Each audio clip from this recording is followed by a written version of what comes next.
J'ai une tête gonflée ce matin. Comment ça va? J'espère que vous allez bien. La phrase par laquelle on commence tous ici sur YouTube. Alors là, j'ai une tête. Pourtant, j'ai bien dormi, mais je suis encore un peu fatiguée. Je vais me rafraîchir la pipe. Il est 9h10. Je vais sortir, je vais aller faire les courses. En fait, on m'a parlé d'un primeur et il est pas mal. Je vais aller faire mes courses là-bas. On verra si ça vaut encore le coup d'aller là-bas parce que ça fait un moment que j'y suis pas allée. Je vous montrerai ce que j'ai pris. Bon, je vous ai dit qu'il était 9h et quelques. Vous savez pas on est quel jour là aujourd'hui? Vous allez me tuer. Nous sommes vendredi. Toute la semaine, je vous ai pas pris. En fait, si. Je vous ai pris à certains moments en début de semaine. Au moment où j'ai commencé à allumer la caméra, je vous disais que j'allais faire une recette. J'ai dû partir en urgence. Bon, rien de grave, hein, c'était juste... ma semaine a été chargée plus que ce que je l'avais imaginé à la base. Là, je me suis dégagé du temps. Aujourd'hui, j'ai ma matinée, on va dire. Tout le mois d'octobre, ça va être comme ça. Ça va être chargé. Je devais même partir 4 jours avec une copine. Pour l'instant, c'est pas sûr. Je vais voir, parce que là, on est censé partir dans une dizaine de jours. Je pense que je vais filmer aujourd'hui et demain. Peut-être le week-end, je sais pas, et je vous posterai ça lundi ou mardi. Je vais faire ça, et puis lundi. Et puis si j'arrive à me filmer jeudi, et ben je vous posterai vendredi. Je vais faire ça, je vais me filmer et je posterai dans la foulée jusqu'à ce que je retrouve un rythme. Tout se calme en fait. Il y a des choses intéressantes, hein. Je vais pas vous filmer pour filmer, mais je suis toujours dans mon délire de perte de poids, donc je vais pas lâcher l'affaire clairement. Je vais laisser ma caméra chargée, je vais faire les courses au primeur et je reviens dans une seconde pour vous. Re tout le monde, je suis revenue. Bah finalement, ils ont augmenté leur prix. Mais là, j'étais choquée. J'étais choquée, mais bon, bref. Alors, j'ai pris des compotes, du lait d'amande. Mais attendez. Mais... Ah, je croyais que c'était au café. Le lait, ça me va plus. C'est définitivement mort, en fait. Même quand je vais au Starbucks, hein, je demande lait d'avoine ou lait d'amande. Mais lait, là, c'est fini. À Lidl après, hein, parce que comme j'ai pas tout trouvé au primeur, donc j'ai pris la dinde fumée. C'était 1,69 alors qu'en supermarché, je crois que c'est le double, il me semble. 2,59 €, en tout cas voilà. J'ai pris. Mais c'est pas poulet fermier. Volaille de Paris, tout. Mais c'est un poulet fermier ou pas? Là, j'ai pris du thym et de la menthe. Voilà, j'ai pris 2 avocats. Gros. Ah, il y en a un qui s'est pété. Ah, voilà, celui-là. Les framboises, franchement c'était 5 € les deux, mais c'est de l'arnaque. En fait à Lidl je crois que c'est moins de, je crois que c'est 1,99 € ou 1 et quelques. Ça me serait revenu à moins cher si j'avais pris à Lidl que là-bas. Je me suis fait avoir. Bravo Maud, encore une bonne affaire. Des myrtilles, gruyère râpée maison. Voilà, j'ai pris 2 sachets. Ensuite j'ai pris du beurre, des asperges, j'en cherchais partout. Je sais pas si c'est la saison mais je pense que non. On les trouvait chez le primeur, franchement, alors là j'ai sauté dessus. J'ai envie de manger ça avec du poisson, faire gratiner un peu, mettre un peu de parmesan dessus. J'ai écrasé les fraises, je suis verte, des feuilles d'épinards, du saumon fumé, du lait d'avoine, des noix de pécan et des amandes pour grignoter plutôt que de me jeter sur le sucre. Là en ce moment je sais pas si je vous ai dit mais je suis en mode sans sucre. Vraiment terminé basta. Je suis en train de me sevrer et là du coup quand j'ai des fringales je mange ça et ça va, ça passe. Ou du chocolat noir, du parmesan râpé pour manger avec les asperges. Les gens qui viennent à la maison, de la banane pour le matin. Quand je vous dis j'arrête le sucre, il y a certains fruits que je continue de manger hein, bien sûr. Le fait que j'ai vraiment réduit un max le sucre, j'ai beaucoup plus d'énergie, je dors mieux, je commence vraiment à voir même les effets sur mon corps. Je me pèse dans quelques jours ou quelques semaines, je sais pas. Non, j'ai dit que je me pesais fin octobre. Donc je vous tiendrai au courant, je me suis pesée, vous inquiétez pas. Mais je voulais vraiment faire un mois complet sans sucre. Je vous tiens au courant, mais en tout cas, je suis assez satisfaite. J'ai moins de fringales, je me sens bien dans cette alimentation-là. En plus, le soir, je vous ai dit que moi, le soir, les féculents, j'avais l'impression que ça restait sur mon estomac, que ça m'empêchait de dormir. Donc le soir, j'ai terminé avec les féculents, ça y est, j'ai fini avec ça. Je mange une grosse portion de légumes, protéines, un petit morceau, soit poisson, soit viande. En ce moment, j'avoue, la viande rouge, je la limite parce que ça y est. Je sais pas, en ce moment, je suis à fond dans le poisson, à fond. Est-ce que je vais devenir végétarienne? Je ne pense pas. J'aime pas être dans des cases en fait, moi. Végétarienne, cannibalisme, carnivore. Tout ça, la vegan, je veux pas me mettre dans une case, j'aime pas ça. Il y a des jours où je peux manger sans viande, je vais prendre du tofu à la place ou juste rien, juste comme ça des légumes parce que j'ai envie. Il y a des jours où je mangeais du poisson, il y a des jours où je mangeais de la viande, mais c'est vrai qu'en ce moment je suis à fond dans le poisson et ça me va.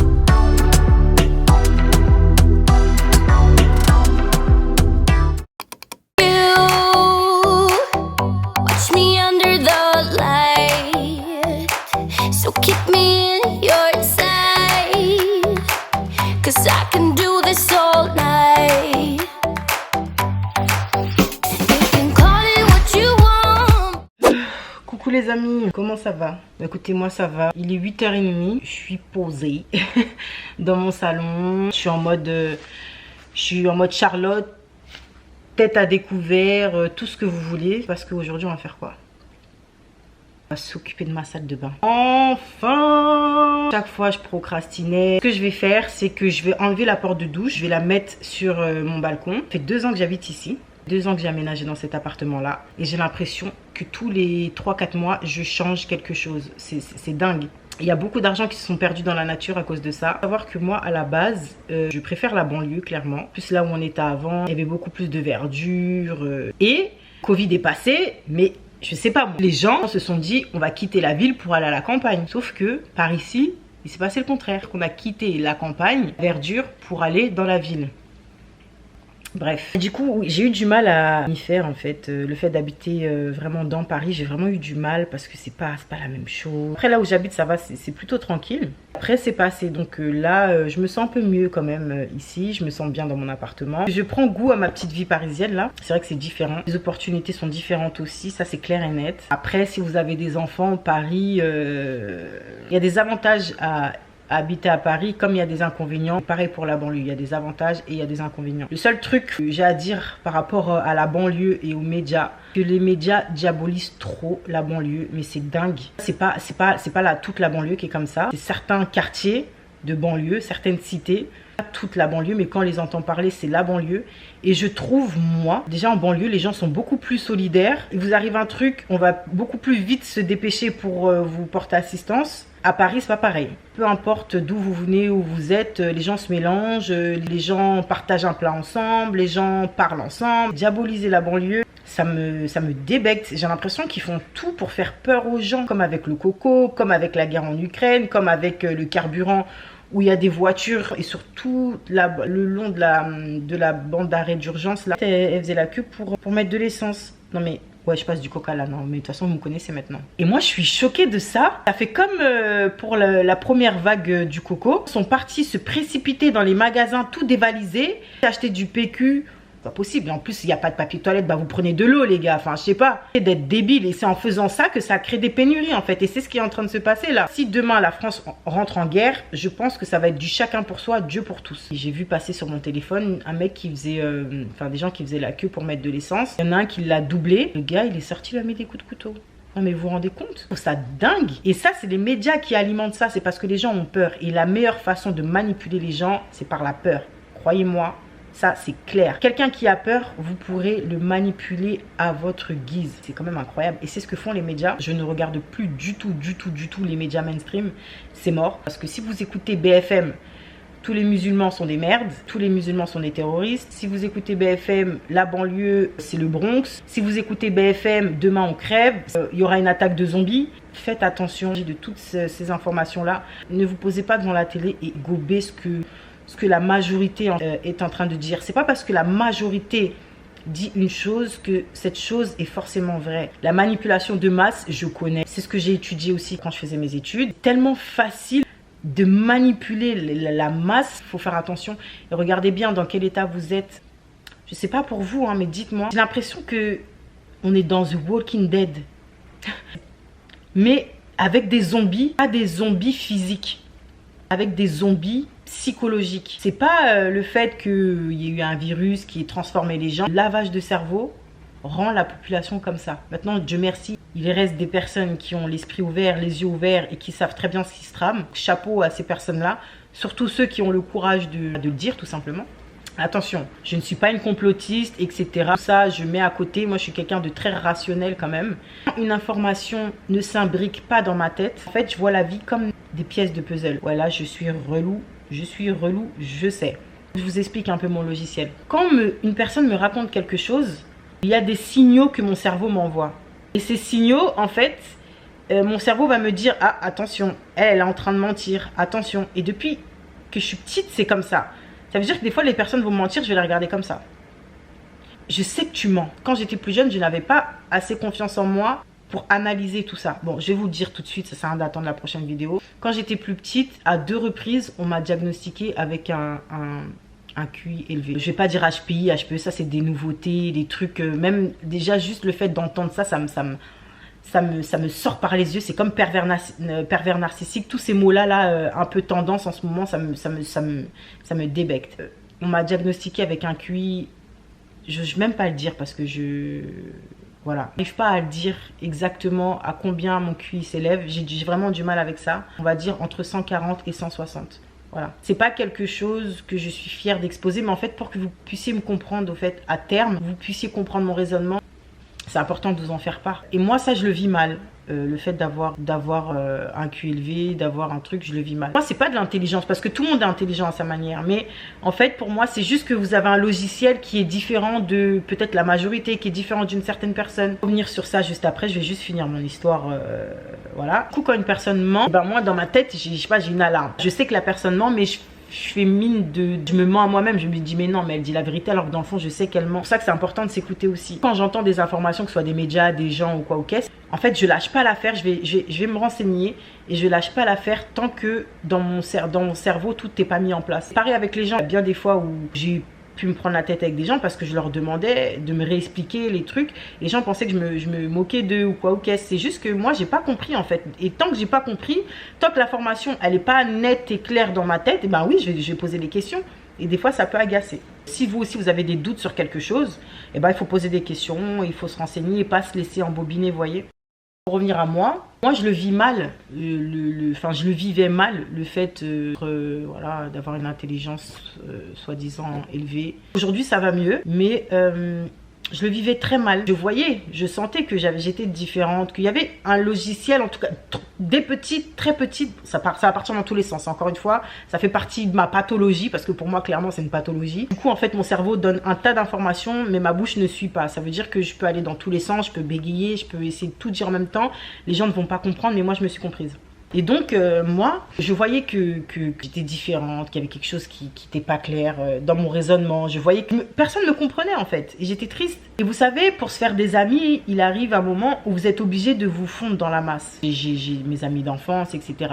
Mais c'est vrai que même avec eux, ça a été compliqué. Ils ne me comprenaient pas à de nombreuses reprises. Ça a été bizarre. Les gens ne me comprenaient pas. Donc, ce que j'ai fait, c'est que je me suis bradée pour pouvoir arrêter qu'on me dise que je suis bizarre. Je me suis conformée aux autres. Ça, c'était l'erreur que je n'aurais jamais dû faire. Avec le recul, je me dis que finalement, j'aurais dû rester moi-même. Le fait que je me sois conformée aux autres, ça m'a apporté beaucoup plus de dégâts psychologiques que si j'étais restée moi-même finalement. Je ne vais pas rentrer dans les détails. Ne forcez pas vos enfants à s'accommoder aux autres. Il faut juste essayer de s'adapter, mais pas se brader, pas brader ses principes, ses valeurs, sa façon de penser, pour faire plaisir aux autres ou pour appartenir à un groupe, parce que ça peut vous détruire. Moi j'ai eu du mal à sortir de ce moule en fait, parce que quand j'étais dedans, j'étais déjà greffée et bien greffée, quand j'étais dans ce groupe je parle, et donc c'était compliqué. J'acceptais des trucs que t'es pas bien d'accepter, les mensonges que j'entendais, je savais que la personne mentait, en fait je reniais ma nature. Et ça m'a apporté une très grande souffrance psychologique, émotionnelle, surtout émotionnelle. J'étais très sensible, je pleurais beaucoup, je me sentais pas à ma place dans ce monde, vous voyez. Et ce qui m'a sauvée, c'est vraiment la religion, vous voyez. Vous savez que des fois quand vous êtes en détresse, vous êtes obligé de vous rattacher à quelque chose, et cette chose-là, c'est pas forcément les proches. Ça peut être même un animal, ça peut être la religion, ça peut être un tas de choses qui fait que vous vous raccrochez. Et c'est ça qui va vous donner en fait la force de pouvoir vous sortir du trou dans lequel vous êtes en fait. Et moi ça a été ça.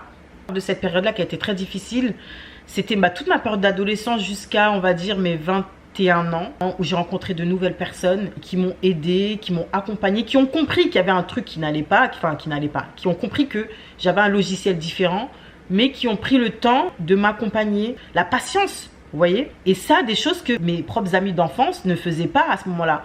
La plupart de mes amis d'enfance, la première, je l'ai connue, je devais avoir 3-4 ans. Après, les autres filles se sont greffées au groupe, mais on va dire de mes 12 ans jusqu'à mes 22 ans. Enfin, j'ai passé toute mon adolescence avec les mêmes personnes. Et bon, bref, j'ai rencontré d'autres personnes qui m'ont aidé à y voir plus clair. Et puis après, voilà, j'ai commencé à vraiment me sentir bien dans mon corps, dans ma tête. Tout, c'est à 21 ans. C'est là où j'ai accepté beaucoup plus de choses en fait par rapport à moi-même. Après, il y a un temps d'adaptation, le temps de mettre les choses en place. Du coup, aujourd'hui, je le vis mieux. Et ça me permet aussi de filtrer les gens autour de moi. Je commence à parler avec une personne. Si je vois que la personne ne capte pas ce que je veux dire, ben ça sert à rien en fait. On va parler des choses superficielles et puis basta. Voilà. Pour moi, le fait d'avoir un QI élevé, d'être haut potentiel ou ce que vous voulez, pour moi, c'est une tare. Je pense que la plupart des gens qui sont HPI, comme on dit, les vrais, pas les mythos qui s'inventent des trucs. Il y en avait une d'ailleurs qui était avec moi quand ma première année en licence de psy. Elle aussi, elle était comme moi. Elle aussi, c'était une tare. Dernièrement, là, quand j'étais à l'anniversaire de ma copine, j'ai rencontré aussi un de ses amis qui lui aussi a un QI élevé. Et lui aussi, il le vit comme une tare. En fait, chaque personne que je rencontre, que je connais, qui sont dans le même cas de figure que moi, eh ben, ils le vivent mal. En plus, plus le QI est élevé, enfin, j'aime pas dire ça, mais vous comprenez, plus c'est élevé et plus vous avez du mal avec la société, plus vous avez du mal avec les gens. C'est pour ça que quand je vois beaucoup de trucs circuler sur ça me met mal à l'aise parce que parfois c'est faux. En fait, c'est pas assez suivi pour vous dire mon enfant il a HPI, trop cool. Non, franchement, vous savez pas à quel point quand vous êtes enfant, vous pouvez vous sentir mal compris, rejeté, alors que c'est la période de votre vie où vous êtes censé être bien. Après, il y en a qui le vivent bien, enfant, qui le vivent bien, qui sont dans leur bulle. Après, moi, c'est mon point de vue. Aujourd'hui, je vais pas dire que c'est une fierté. Je l'accepte, ça fait partie de moi. C'est ma personnalité. Et j'ai appris que le QI doit pas définir qui je suis. C'est ma personnalité qui fait tout, en fait. Je me focalise pas que sur ça. Ça fait partie de moi et je dois composer avec, en fait. C'est ça. Bon, je vous ai saoulé, c'est parti dans tous les sens, mais encore une fois, je suis désolée. Et comme ça, voilà, vous pouvez comprendre aussi ma façon de voir les choses. Il y a beaucoup de choses que je coupe au montage parce que ça n'a aucun sens. Mais moi, je me comprends. Mais en réécoutant, je me dis, ah, les gens, ils vont peut-être pas capter. Des fois, je parle vite, je mâche mes mots.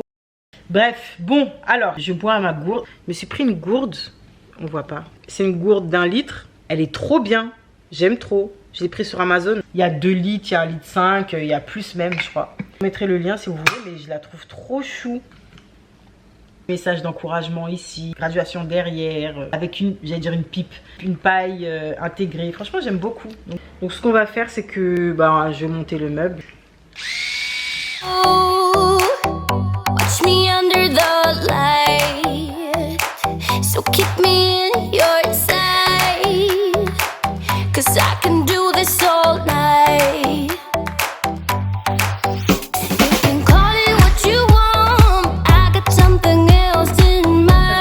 Je vais bouger ça pour vider ce qu'il y a dedans dans le meuble que je viens de monter. Ensuite, quand la colonne sera vidée, je vais la démonter et je mettrai l'autre meuble Billy pour mettre tout ce qu'il y a dedans, à savoir mon maquillage. J'ai pris ça, vous voyez les compartiments là, pour pouvoir ranger. Voilà, bon allez, je vous pose et puis on commence.